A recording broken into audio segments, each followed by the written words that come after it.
campaign diary for my Age of Dragons, I guess, or something like that. I haven't named it yet, but it has something to do with dragons. In this campaign, there are 5 continents. Each continent is ruled by an ancient dragon and of a different color. And there's something special about those dragons that I don't want to give away right now in case one of my players is watching. But they each have their own individual personalities, and they rule their own continent in a different way. And today, 5 of my players got together. 2 of them I had a one-on-one session with before, and did their campaign.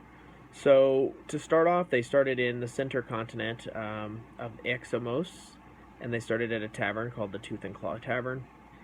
They talked to the innkeeper bartender, and he let slip that there are some taxation problems that is causing the Baroness to take it out on the people of Dragon's Fall, which is the capital city where they are. And so they decided that they were going to go find the Baroness and try and figure that out. On the way, they found a very gaudy-looking guy, very well-dressed, very good robes, and his 4 bodyguards, who are also well-dressed, but not nearly as well-dressed as he is, walking down the road next to them, and a beggar kid asking them for money. And this well-dressed guy kicked the beggar kid and took the 15 copper that the kid had in his hat. The lawful good barbarian decided to step in and demand that the property be returned, and the bodyguards in Draconic said something that they couldn't understand. And since they couldn't understand it, the paladin, had a hand on his weapon ready to start attacking, and the ranger had his hand on his weapons. And the bodyguard, after getting a nod from the very well-dressed gentleman, spoke in common.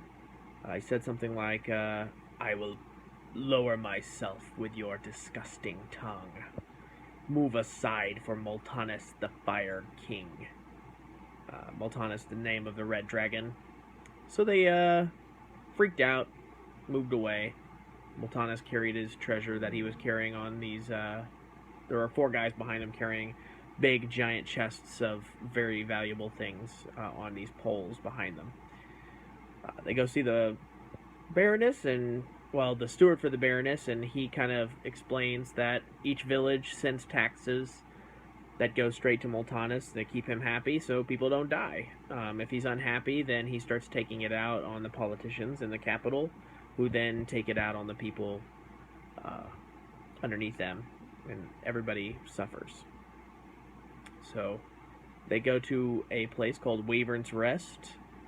It's a little fishing village that their caravans aren't making it with their taxes. Try and figure out why.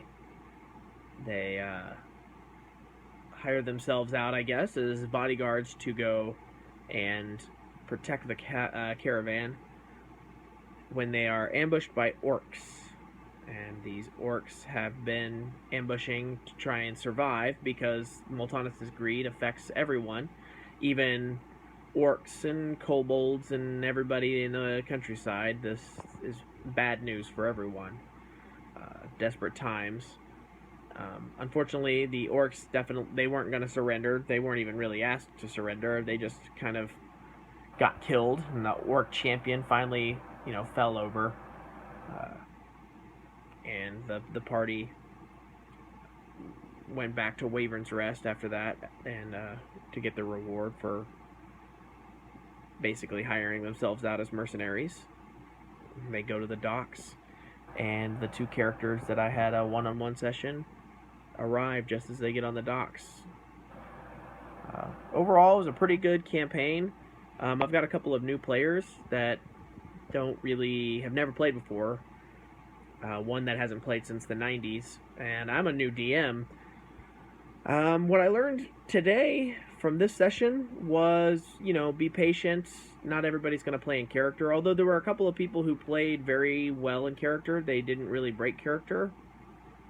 That was really, really fun, and I try to be in character for all my NPCs and just try and encourage them to play in character a little bit more. I have a feeling that if that keeps going the way it's going, they're gonna feel a little more comfortable playing in character. I'm really excited. Unfortunately, we only get to meet once a month due to a lot of people's scheduling. One of our players, actually, a couple of our players are parents, and they just got a lot of mom duties that they have to take care of, so they can't wait or they can't play that often. So, uh, once a month is about all we can do. I've been planning this campaign now for a couple of months. I really can't wait to tell them the twist of how the dragons are special and important. If you guys have any questions, just type them down in the comments. Subscribe if you want to know more about this campaign and how it's going and my exploits as a new GM. It's kind of a learning experience, and I'd like to just let you guys know what I'm learning as I'm going. Yeah, just let me know if you have any questions. I'll be glad to answer them. Thanks.